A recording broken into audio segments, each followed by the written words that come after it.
یہ چند منٹ ذکر کا اہتمام ہے اس رضا سارے ثواب مرحوم شجاع حسین کے پروردگار مرحوم کے درجات بلند فرمائے آمین۔ یہ ذکر محمد والے محمد یقیناً ہماری بخشش کا ذریعہ ہے اور اس کے اندر ہماری اخلاقیات اور عقلی زندگی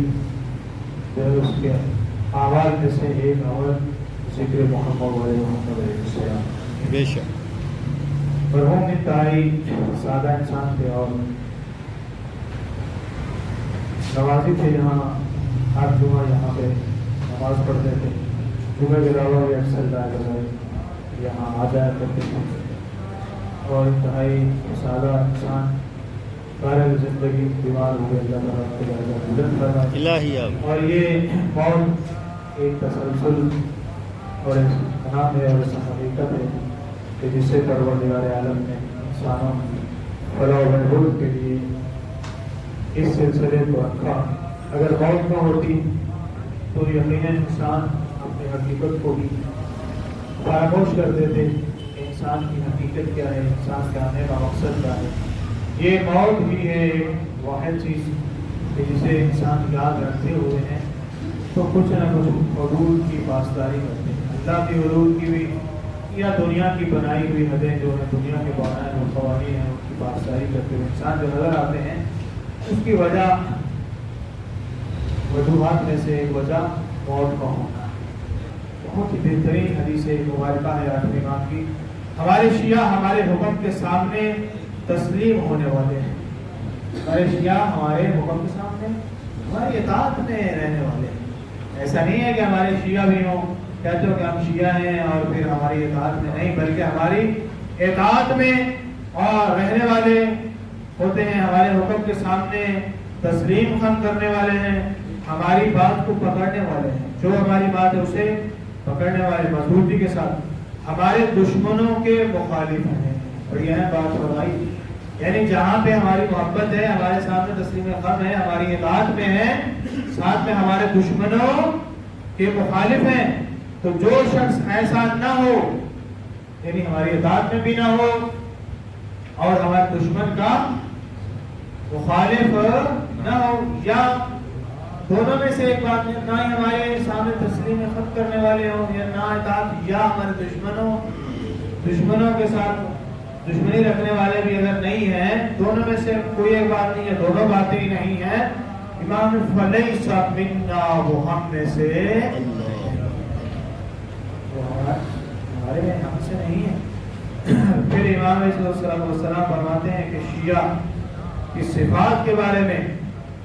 کہ جو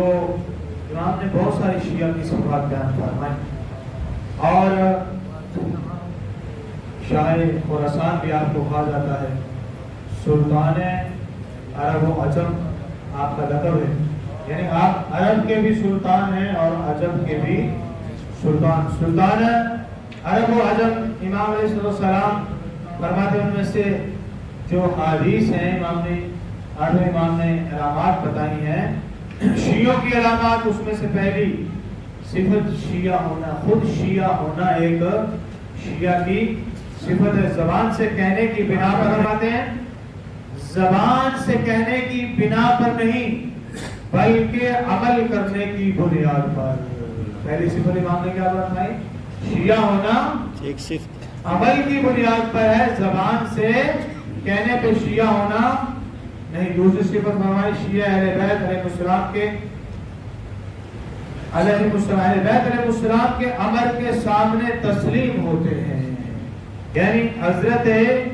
عباس علیہ السلام کی مثال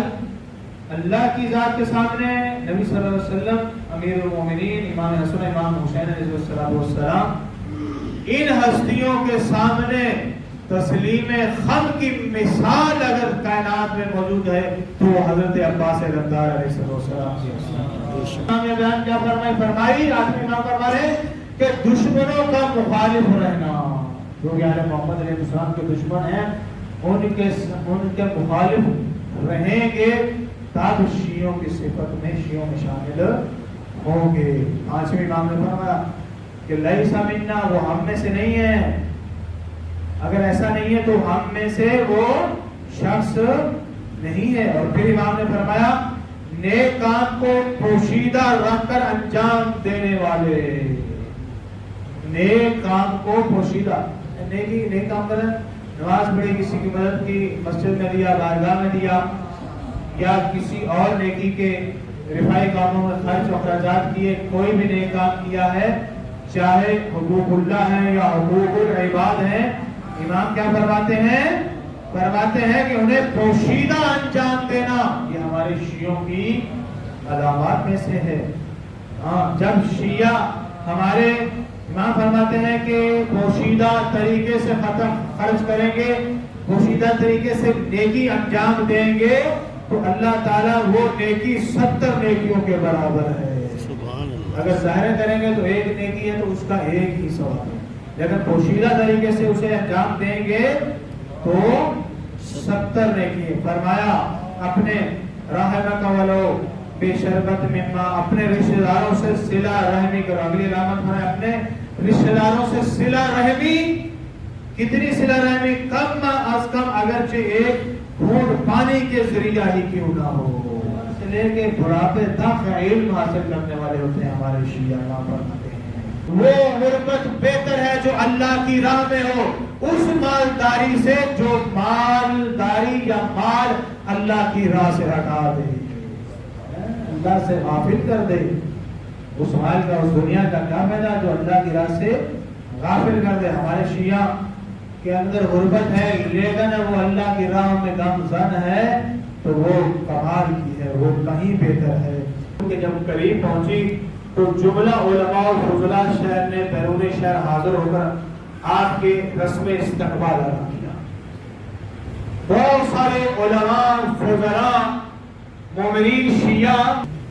یہ سلسلۃ الزاہد کی حدیث ہے۔ سلسلۃ الزاہد کی وہ حدیث ہوتی ہے جس کے تمام راویان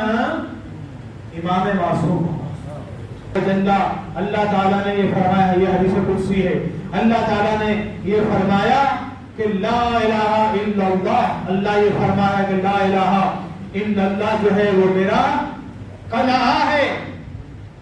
لا الہ الا اللہ میرا قلعہ ہے۔ فمن دخل حصنی،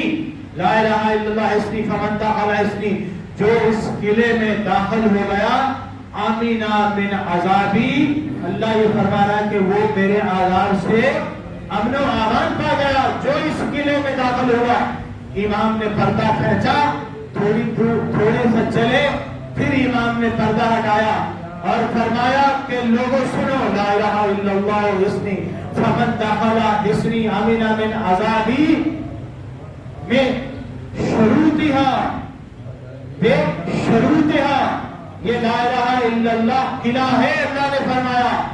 لیکن اس کے کچھ شرائط ہیں، انا من شروطہا، ان شرائط میں سے میں علی ابن موسیٰ رضا بھی ایک شرط ہوں۔ وقت چلے گا جب ہم قبر میں جائیں گے اور روز آخرت میں پہنچیں گے۔ صدائی یہ مظلوم کربلا، کم از کم اجر یہ ہوگا، کم از کم اجر یہ ہوگا کہ سیدہ زہرا جنت کے دروازے پہ کھڑی ہو جائیں گی اور اللہ تعالیٰ اور فرشتے اور دروازے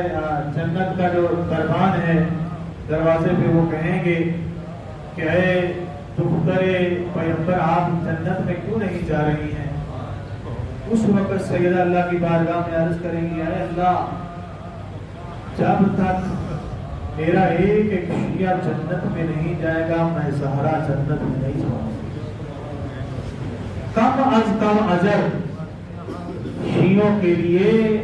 اس مظلوم حسین علیہ السلام کے غم کا اجر کم از کم یہ ہوگا روز قیامت کہ جناب زہرا بڑھ کے شفاعت فرمائے، جس کی سیدہ جیسی ہستی شفاعت فرمائے، کیا وہ شفاعت یہ کم شفاعت ہوگی؟ ارے حسین کی ماں، اس سے پہلے حشر کا میدان ہوگا، پہلو شکستہ پہ ہاتھ رکھے ہوئے